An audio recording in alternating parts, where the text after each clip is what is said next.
अभी हमारे साथ है अजमल सुपर 40 की केमिस्ट्री की faculty respected Kashish Ahmad sir.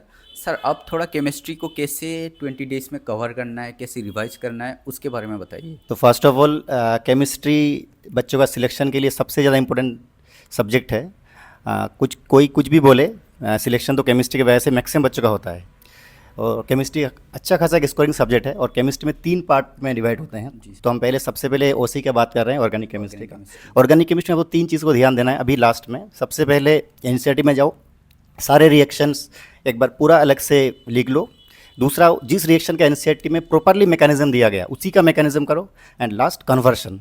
जैसे ए बी सी डी वाला प्रॉब्लम होता है, ए टू बी, बी टू सी, तो वो वाला काफ़ी इंपॉर्टेंट है। अगर वो आप प्रॉपर ढंग से कर लोगे तो आपका सारा एनसीईआरटी कवर हो जाएगा। नेम रिएक्शन है वो फोकस करो। तो 4 चीज़ों को ऑर्गेनिक को फोकस करना है। सबसे पहले एनसीईआरटी का सारा रिएक्शन पढ़ना है। दूसरा, एनसीईआरटी को आपका जो नेम रिएक्शन दिया है वो करना है। नेक्स्ट, कन्वर्शन करना है। बस इसी को प्रॉपरली आपको ऑर्गेनिक के लिए देना है। इनऑर्गेनिक की हम बात करते हैं, सबसे पहले इंपॉर्टेंट बात है इनऑर्गेनिक के लिए। तो आपको इनऑर्गेनिक का जो की पॉइंट्स है वो है एनसीईआरटी। एनसीईआरटी का जो एक्सरसाइज है, टेबल दिया गया, उसमें इंटेक्स क्वेश्चन बोल के दिया गया और कुछ है जो प्रॉब्लम दिया गया, सबसे पहले वो आपको बहुत प्रॉपरली पढ़ना है एनसीईआरटी। और आपको इनऑर्गेनिक के लिए खास करके पीवाईक्यूज, मेनली नीट का तो है ही, और जेई का आप 2-3 साल का पीवाईक्यूज कर सकते हैं। क्योंकि पिछले साल में देखा गया जो जेई का पीवाईक्यूज होते हैं वो नीट में पूरा छाप के देते हैं।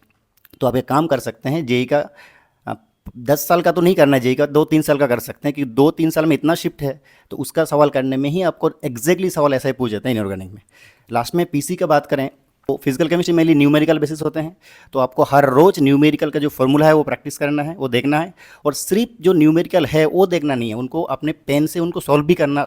और कुछ मैं इंपॉर्टेंट चैप्टर का अगर बात करूँ, कुछ बच्चों जैसे कि बोलते हैं सर लास्ट में क्या हमको सारे रिवीजन करना है, तो लास्ट टाइम में आके रिवीजन तो सभी करना है।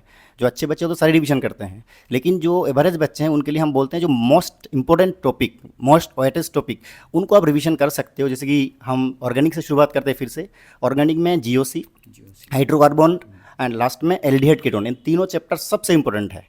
तो ये तीनों चैप्टर आपको 100% करना तो है, मतलब उसको ज़्यादा बार करना है। बाकी भी कर लो कि, लेकिन उसको ज़्यादा बार करो। इनऑर्गेनिक में केमिकल बॉन्डिंग, कोऑर्डिनेशन कंपाउंड्स, ये दोनों चैप्टर को, केमिकल बॉन्डिंग और कोऑर्डिनेशन कंपाउंड को बच्चे को कम से कम 10 बार प्रैक्टिस करना चाहिए। अब आते हैं पीसी में, फिजिकल केमिस्ट्री में। फिजिकल केमिस्ट्री में जैसे कि मोल कॉन्सेप्ट, थर्मोडायनामिक्स और इलेक्ट्रोकेमिस्ट्री, ये तीनों चैप्टर बाकी चैप्टर से कहीं गुना इंपॉर्टेंट है। तो आप इन तीनों चैप्टर को ज़्यादा ज़्यादा फोकस कर सकते हो। तो केमिस्ट्री के लिए एनसीईआरटी आप मतलब अच्छे से पढ़ लोगे तो, क्योंकि केमिस्ट्री में ज़्यादा करने से मतलब बहुत कम टाइम पे सवाल बन जाता है। एक्सेप्ट फिजिकल केमिस्ट्री में उसमें थोड़ा कैलकुलेशन का पार्ट है, लेकिन अब ऑर्गेनिक इनऑर्गेनिक ये सब बहुत बायो के जैसा है। तो अगर आप केमिस्ट्री को थोड़ा स्ट्रॉन्ग बना दोगे और बायो भी स्ट्रॉन्ग हो जाएगा तो फिजिक्स में आपको मतलब थोड़ा अच्छा, मतलब 100 प्लस 120 मार्क्स आने से भी आपका एक अच्छा स्कोर आ जाएगा। तो मेरे हिसाब से आपको केमिस्ट्री में थोड़ा ज़्यादा फोकस करना चाहिए।